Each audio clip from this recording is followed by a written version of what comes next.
part of my intro from now on.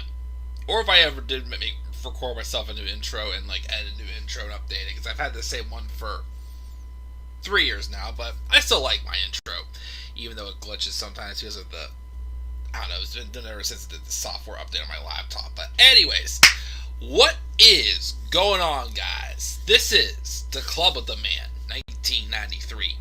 We are here live for my live preview and predictions that were quite tricky to predict, to be honest. There's still some matches I'm back and forth on, and that's what makes a wrestling show like this exciting. This is my live preview and predictions for AEW Revolution 2022. It is taking place in 2 nights this coming Sunday, March 6th, 2022, at the Edition Finance Arena in Orlando, Florida.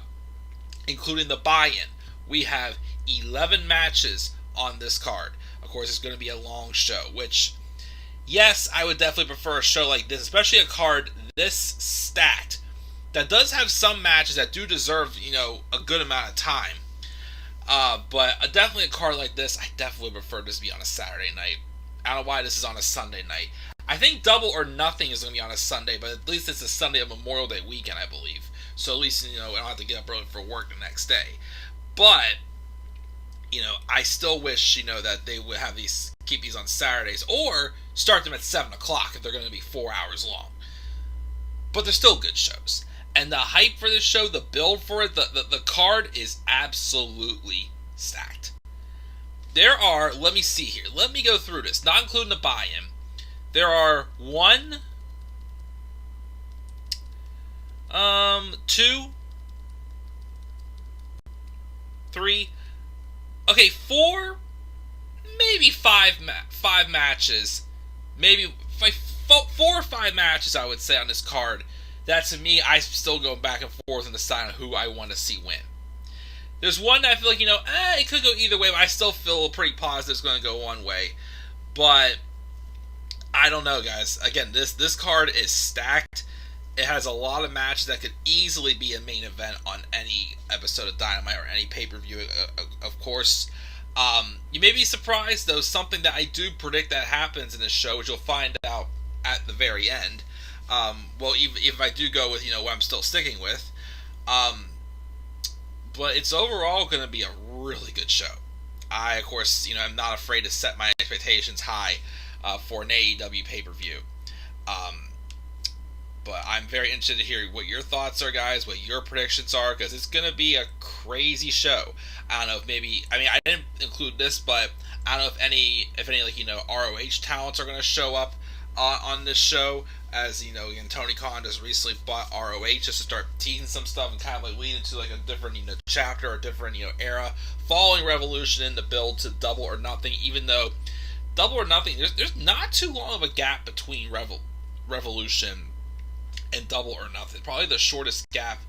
Well, not really. Probably either that or Full Gear has like Revolution to Double or Nothing, or All Out to Full Gear has like the shortest gaps in between pay-per-views.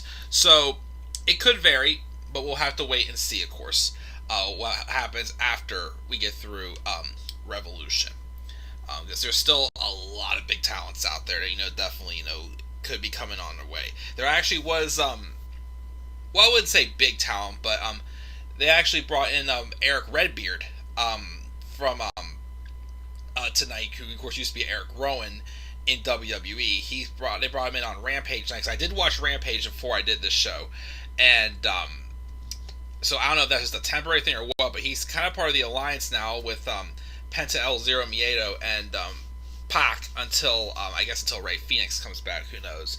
But we'll see, of course, how that goes eventually. But that's for another day. But let's talk about Revolution again, and then talk about the matches, give you my predictions, give you my thoughts, and we will roll from there. So, of course, there's 2 buy-in matches. I'm not sure if I'm going to be able to still watch them or not, but we'll see. The first one is going to be a rematch from Beach Break between Chris Statlander and Legit Layla Hirsch. Again, this feud started off just maybe 2 months ago or whatnot, whenever, or at least like a month and a half ago, when they turned legit Layla Hirsch heel, and she got in this feud with Chris Statlander. I can't remember who won the match at Beach Break, but I do remember the match was, it was okay, but it definitely showed. I mean, Chris Statlander, she's good. She's been around for a while. Yeah, she still isn't the most standout talent, but she's still, she's still good. I like her, and I do like Layla Hirsch too, but she does still have a little more work to do. I'll be honest, but I do see a lot of potential in her as well. And her being a heel, of course, makes you think if she's like AEW, she could be like AEW's version of like Shayna Baszler maybe at some point with like the like MMA appearance and whatnot. But I think this could be hopefully a better match than they did at Beach Break. But I think Layla Hirsch will come away with the victory. Next up also is a pretty good squash match for the buy-in. It's Hook versus QT Marshall. I'll be 100% honest, guys. Other than tonight, when I gave myself an exception because Revolution looked stacked, I have not seen one single Hook match yet. But of course, I keep hearing how great Hook is, and he's basically another Goldberg. People actually want to see him fight Goldberg. Bring him in, have him squash Goldberg. I'd be interested. But he's fighting QT Marshall. Maybe I'll like watch like the buy-in just to see this. I actually would like to see a Hook match. Or of course, go back and watch Rampage because they are uploaded on Xfinity on demand. Revolutions, I believe. So, I'm sorry, Rampage. So I gotta do so. But Hook squashing QT Marshall again. Why the heck is QT Marshall even still here? He's someone that I definitely would think AEW probably wouldn't re-sign, but ROH is coming, so maybe he'll go to ROH. Who knows? But I was never going to be a big fan of QT Marshall by himself, but whatever. He's here to be like a first step enhancement talent basically for someone like Hook. So cool with me. But that's the two buy-in matches again. Layla Hirsch wins the first one, and then the second one, Hook wins that one as well. All right, now my usual drill. I always like to put my predictions in order of how I think they're going to happen on the show, which I kind of did also with the buy-ins as well. Who knows if I got that correct either, but who knows. Let's roll into the first match. I think we will open up with a solid singles match between Eddie Kingston and Chris Jericho. This has been a very good build, obviously, with Eddie Kingston's friendship with Santana and Ortiz has definitely kind of thrown a little bit of a wrench in the bond with the Inner Circle, and it's kind of like leaning Chris Jericho back towards like the heelish side, which the strange thing about Jericho is, again, I love Jericho, but it's true. I think Jericho is always going to be much more needed as a heel usually than a babyface. To me, his babyface character, like, he's only hot as a babyface, it seems anymore, is whenever his heel character becomes a thing. Like, especially like in 2016 when he got really over with with the list of Jericho and getting the word "it" over and whatnot. It's like he's in his element as a heel, and he's able to transfer that momentum to a babyface, but only for so long. But the story of how he thinks Eddie's afraid of success, how Eddie cannot win the big one. It's a good simple way. And again, like, Eddie Kingston has wrestled. When has Eddie Kingston ever won a pay-per-view match? Because he lost to Moxley at Full Gear. Last year at Revolution, I don't think he wrestled. Did he? I know he came out to try to protect Moxley from the failed exploding ring for exploding barbed wire death match. They lost at the in the tag title match against the Young Bucks at Full Gear. I mean, at Double or Nothing last year. I can't remember if he had a match at All Out, but of course he lost to Punk at Full Gear. It's true. Eddie needs his victory. This is one of those matches that I think is pretty easy to predict. Jericho doesn't need it. Eddie can get the victory right here and give him like some type of a rub moving forward. But I definitely think he needs the victory right here. Jericho winning, and just fully turning heel, I feel like wouldn't really help Eddie. This is a match where he kind of has to win a match, or else it's like people are going to stop caring about Eddie. Unfortunately, in my opinion. So he's a great talent. He's definitely excellent on the microphone, whatnot. But so I think he needs to win this match. So Eddie is my pick to win this match. This is one of the easy picks to win. A match that I'm still torn on and going back and forth between two people is this Face of the Revolution ladder match for the number one contendership for the TNT Championship. The match includes Mr. Who Am I? Limitless Keith Lee. And this is his third match in AEW and his first AEW pay-per-view match. And also, because I listened to part of his interview on Talk Is Jericho, this is going to be his first ever ladder match also. Very interesting, of course, to see what he'll do with a ladder. But we got like 3 big men and 3 not so big men, but it'll be interesting seeing the dynamic.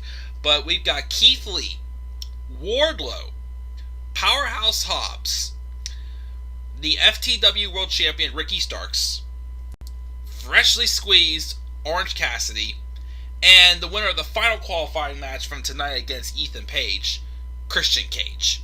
6 men fighting in a ladder match for an opportunity for the TNT Championship. Again, the interesting dynamic for me here is they have 3 big men in this match with Keith Lee, Wardlow, and Powerhouse Hobbs, and 3 not as big men.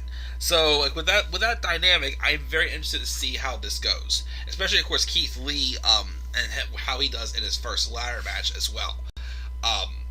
Like I said, when he fought, he looked good in his match tonight. But I still definitely liked his match with Isaiah Cassidy a little bit more than he had when he debuted. Like I said, I was very surprised that they let Keith Lee go all out against Isaiah Cassidy.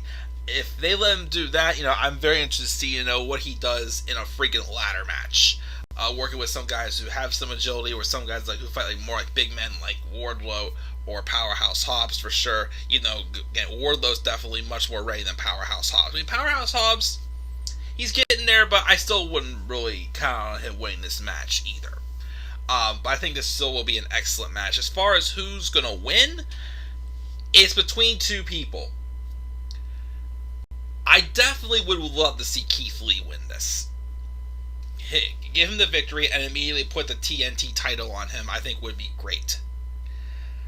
However, though, based off of what's going on with him currently, I actually am leaning a little bit more towards Wardlow winning this match. I'd probably be rooting for Keith to win this match. But if I had to pick someone, honestly, I think it's going to be Wardlow. It's just that there seems like, with there obviously, I feel like it may not happen for a while still. Well, hopefully not too much longer. Maybe at least before Double or Nothing. Some people they think they could drag it out to like all out or whatnot, which I think that would be too long, because it's definitely starting to be a little too long. Also, and it needs to get into a different gear. But they're starting to tease a little bit of the cracks with the Pinnacle and Wardlow getting sick of having like Shawn Spears come out. Wardlow wins his matches, but Shawn Spears starts assaulting with a steel chair on Wardlow's opponent just for him to get the spotlight. And he's mentioned how Wardlow says MJF tells Wardlow that he works for him and controlling his whatnot, and also telling him if he wins the TNT title, he doesn't have to give it to him. But I think with in order to advance that story a little bit, because I don't think the turn is gonna happen here on this show, especially in the match with Punk and MJF. I don't think it's gonna happen here.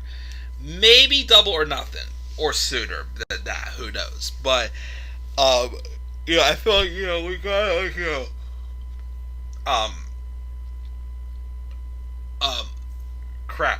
see a little bit more of a personality growth or something like that with Wardlow, a little bit like a character growth happen with Wardlow. As they're teasing more of the cracks and have the cracks slowly get more and more revealing.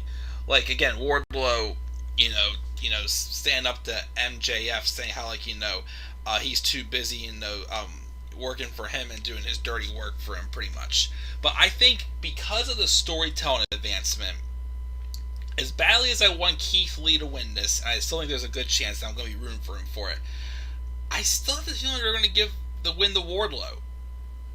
I think that they want to give it to him. That way, it causes a little bit of prestige and gives a little more spice to the story that Wardlow has with MJF currently. And I think Wardlow will go on to beat Sammy Guevara to win the TNT title. So I think that might be the direction we're going with. And maybe, not long after that, Keith Lee will be the one to take the title off of Wardlow before Wardlow turns face. So it's going to be an interesting match, especially again with three big men in there and three, not as big men. But we'll see how it goes. And like I said, I'm rooting for Keith, but I think I'm still going to lean towards my pick as in Wardlow to win this match. Who we got next? We got this will be another good one. Another match that I'm a little I think I know who's going to win, but I'm still not 100% set on it either. We've got the AEW World Tag Team Champions, Jurassic Express, taking on Kyle O'Reilly and Bobby Fish, Red Dragon, and of course the Young Bucks, Matt and Nick Jackson. This is going to be a very, very interesting triple threat match. We have Jurassic Express, the baby faces and loved wrestlers for sure, especially Jungle Boy. Luchasaurus, yes, definitely give him the credit as well, but Jungle Boy especially is he's definitely a big star, of course. And of course we have Red Dragons, Fish and O'Reilly. Of course, O'Reilly came to the AEW in December of 2021 to reunite with Bobby Fish, and they tease a little bit of some tension still between him and Adam Cole, but that slowly seems to be slowly fading out as time goes on. And then of course the Young Bucks, former AEW World Tag Team Champions. So it is tough because I would definitely love to see Fish and O'Reilly being champs of the division, and the Young Bucks of course as well. But truth be told, even though of course the tag titles are on the line, I feel like Jurassic Express is gonna win in my prediction, but I feel like this is also gonna be a match where it also really sets up a future feud between Red Dragon and the Young Bucks, especially when Kenny Omega comes back, and it's Kenny Omega and the Young Bucks versus Adam Cole and Red Dragon. Holy smokes, that would be fire! That could be maybe like the Stadium Stampede or something like that at Double or Nothing if they still do that again. But yeah, it's going to be interesting. Again, I think the biggest story going into this is we'll just tease more cracks between Red Dragon and the Young Bucks. But I think this is going to be an excellent match. Could be a match of the year candidate, definitely for sure. It's going to be fire with how stacked it is with talent. But I still think Jurassic Express is going to win, and the main story behind this is going to be the implosion between Red Dragon and the Young Bucks, which is what I think will happen. And we'll probably start teasing for that feud, maybe get something like that for Double or Nothing. Like I said, maybe a Stadium Stampede in some ways, but who knows? But that is that match. They're waiting a live chat. The match after that is a cool down match that will be good, but I don't think it's gonna be match of the night, but I still think it'll be a solid match for sure. It's the TBS Championship match, first time being defended on pay-per-view. It's the champion who's 28-0, Jade Cargill, taking on Sammy Guevara's woman, Ty Conchi. This will be solid. Probably gonna be the weakest match on the card, to be honest, but it still should be solid. Jade Cargill is 28-0 now, I think it is. Again, she's still a little green, not gonna lie. But like I said, she's someone I feel like she can build and adapt, while being a champion at the same time, and because it's she's growing as her growth happens and she gets less and less screen. Her growth is going to be a bit more impactful to the TBS title, I think. It'll be solid. I think it's obvious that Jade Cargill is going to retain against Ty Conchi, but she'll put on a good show because Ty's pretty cool, and she's had a great run in AEW so far, I would say. Oh boy, next match is going to be a really good one. This is one of those matches that I feel like is going to be like that show stealing match. Like, we're going to have, excellent matches. We got the triple threat tag match, Eddie Kingston and Chris Jericho. We got Thunder Rosa and Britt Baker, and then Hangman Adam Page and Adam Cole. We have some of those definite match of the year candidates. This one I feel like is going to be one of those matches that is going to be so good, but yet it feels like it's going to be overlooked because it's just a singles match. But it's going to be like one of those, I have a feeling this one's going to hit like the classic levels with Jon Moxley and Bryan Danielson. I feel this could be a possible match of the night candidate and possibly steal the show as well. To pick the winner though was tough because you got Moxley who just came back, from being in alcohol rehab, but then you have Bryan Danielson who's trying to tell the story where he's trying to get Jon Moxley to join him as a team. And I personally feel like that they could go on to a long-term story behind that where like Bryan beats Moxley, which that's my spoiler alert for this match. I think Bryan will beat Moxley, and Moxley will want to join him, but eventually, of course, they're going to turn on each other. Eventually, after they, do their business with, like the Danielson Dojo, or whatever you want to call it. But I think it's going to be a very good match. Like I said, this could be a show stealer, possible match of the year, or match of the night for sure. But I think it'll be interesting to see this feud continue as Bryan Danielson will win and then Jon Moxley will agree to be his tag team partner until, months down the line, and, one turns on the other or whatnot. But I think it would definitely be, an interesting story for sure to continue on with it. So if you're going to continue on with it, then you got to give Bryan Danielson the win. Because I don't know what's going to happen if they would give Moxley the win, and they both would just go to maybe not much of direction, in my opinion. But we'll just have to wait and see, of course, what happens on Sunday. Match number 8. Oh boy. The promos lately with this especially has really stood out to me. As, definitely one of those ones where it's like, your heartstrings are being pulled, oh, you want to support Punk, or oh, you want to support MJF. And again, the build to this match has just been outstanding. You have the promo wars. You got MJF, who's usually booed out of the building, and the building is being cheered like a hometown hero in Long Island, and Punk's the one being booed out of the building. Of course, this has been going on for quite a while of a build. MJF a few weeks ago did beat Punk, but when the referee wasn't looking, he used the Dynamite Diamond ring that Wardlow helped sneak him in to beat Punk. And of course, Punk, doesn't want, MJF to run or hide or anything or, get others involved. He wants to obviously, make it just him and the two of them.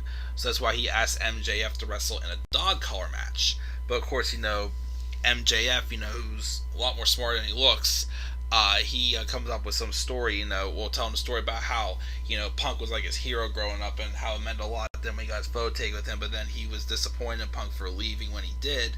But then, of course, even though I'm sure there's a part of that that's true, I'm pretty sure MJF also told him the secrets just to, to get Punk to put his guard down, and that way, he had more of an advantage going into the dog collar match. But of course, that's not the case, as MJF would bust Punk open on Dynamite, and she said on Rampage that he's coming for him. So, it'll be a good match, but it's so tough for me to pick the victory.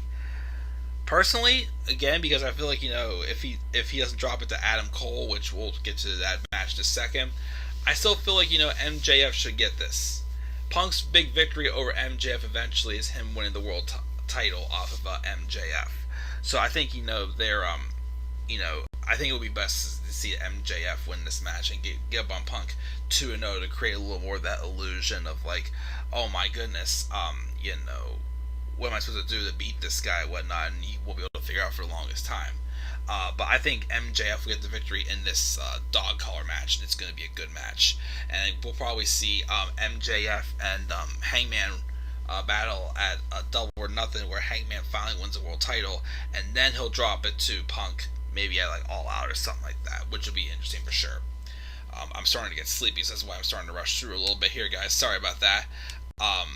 Match number 9, we got this random 6-man tornado tag match. Sammy Guevara is teaming up with Sting and Darby Allin versus Andrade El Idolo, Matt Hardy, and Isaiah Cassidy of the Hardy Family Office. It's supposed to be a tornado tag match. It's kind of random though. I wish they would have, because they had a pay-per-view quality match on Rampage tonight with Sammy Guevara Darby Allin and Andrade El Idolo, that would have been an awesome match to definitely have on this card. But they're said they're doing a little bit of like a getaway trip or something. Or wait, I'm thinking of something completely different. I'm sorry. You can tell I'm getting tired. But again, it's just like a very random tornado tag match. It should be fun, but it's definitely one of the matches I'm least like anticipating or anything. I think the baby faces though will win. And also this could be where, because they started teasing it, but obviously Jeff Hardy's coming soon. This could be where Matt maybe has like a meltdown or something like that, and becomes broken Matt Hardy again. That way, him and Jeff could be the broken brothers or whatnot once Jeff comes to AEW, which should be very soon. But the babyfaces will get this victory. It's going to be a good match though. Here's another interesting one though. Match number 10, the AEW Women's World Championship. Dr. Britt Baker, DMD versus Thunder Rosa. Now, for the longest time, and I still do believe this, when Dr. Britt Baker won the championship, I said the woman to take the title off of her is Thunder Rosa, which they had, I think, 2 matches, I believe it is. One at Beach Break where Britt won that, and of course they had another one in an unsanctioned match at the St. Patty's Day Bash last year, whatever it's called. But of course, it's it was a hush-hush match because it was an unsanctioned match that one, so it technically didn't count. So Hikaru Shida technically has not beaten Britt Baker, in a real match, because the match, the only time she did was it didn't count. So this is definitely like a really big money match. I would say Thunder Rosa at first. But again, I still feel like Britt Baker should have a year-long reign, which is why I want her to at least hold the title until Double or Nothing. But I really feel like, even though we've done this match twice already, and of course one time it didn't count because it was unsanctioned, but I personally think, to have this go to the next level, I think this is the first time we see a face each other on pay-per-view, besides, of course, Beach Break, and this, basically, the special episodes of Dynamite. So I still think, because I pitched this the other day, that Britt Baker should retain, as I'm still going to go with, and Thunder Rosa technically gets kidnapped or something. Or again, like I said, she could be taken out by Mercedes Martinez, who she thought she could trust, because Mercedes Martinez seemed to turn her back on Britt Baker after Britt had hired her to take out Thunder Rosa. So I think what's going to happen is they're going to have again, they're going to have Britt Baker win. Because Mercedes Martinez, even though she had seemed to have turned on Britt Baker, she's going to reveal that as all along a setup, just to get the numbers on top of Thunder Rosa. But I think that'll lead eventually to something sort of like a 3 stages of hell, or even like a Hell in a Cell match, or like a steel cage match or something unique. I would definitely say for sure to end this this rivalry. But and of course, too, it has potential to definitely be, like a main event, definitely in the pay-per-view. So if you have Britt win here, not clean, and drag it out somehow successfully to Double or Nothing, main event the show with oh gosh, you're telling me tired, with Britt Baker and Thunder Rosa. And definitely interested to see where that goes from there. But yeah, I think Britt's gonna retain here, but Thunder Rosa will win the title at Double or Nothing. Just cool with that. And then finally, the main event. Again, I know we'd love to talk more about this, but again, I'm tired. Hangman Adam Page versus Adam Cole. This one is still kind of tough, because I honestly would not mind them putting the belt at all on Adam Cole. I just think, though, it's too soon, though, and they're not focused on making Adam Cole like a big single star. He's more so tagging with other people, or having matches with other people in like tag teams right now or whatnot. So if it wasn't for that, not thinking that he's ready yet, which he probably could be ready if you actually gave him the shot. But I think Hangman's going to retain here. I still think MJF probably is going to be the one to dethrone Hangman Adam Page, and of course Adam Cole would be a good choice also. But I think that it's going to be going to crap again. I can't help but get tired. I forget what I'm saying, but I think Hangman's going to retain the title, and my big secret is no title changes. I'm predicting. So guys, that's my thoughts on AEW Revolution 2022. My predictions again. I'm picking on the buy-in. I'm picking Layla Hirsch over Chris Statlander, Hook over QT Marshall, Eddie Kingston over Chris Jericho, Wardlow winning the Face of the Revolution ladder match. Even though I would rather have it be Keith Lee, but I think it's gonna be Wardlow. Jurassic Express will retain the tag titles. Jade Cargill will retain the TBS title. Brian Danielson will beat John Moxley, and they'll start, like a group together. MJF will defeat CM Punk in the dog collar match. Sammy Guevara, Sting, and Darby Allin will defeat Andrade El Idolo, Matt Hardy, and Isaiah Cassidy. Britt Baker will retain the women's title due to interference from Mercedes Martinez, but turning on Thunder Rosa, and I think Hangman will retain against Adam Cole. And guys, no one in the live chat is going to do it, but I'm tired. I'm going to check out and go straight to bed. Guys, what were your thoughts on these predictions? What are your predictions as well for AEW Revolution? Make sure to leave your thoughts down in the comment section below. Be sure as always to slap a like on the video and subscribe for more content on my channel, and follow me on Twitter as well at DemandAirBoy93. I'm going to bed, guys. Till then, I'm checking out. I will see you guys all later. Have a great rest of your night. Catch you on the flip side. Peace out, everybody. Yeah, no, I will survive. There's no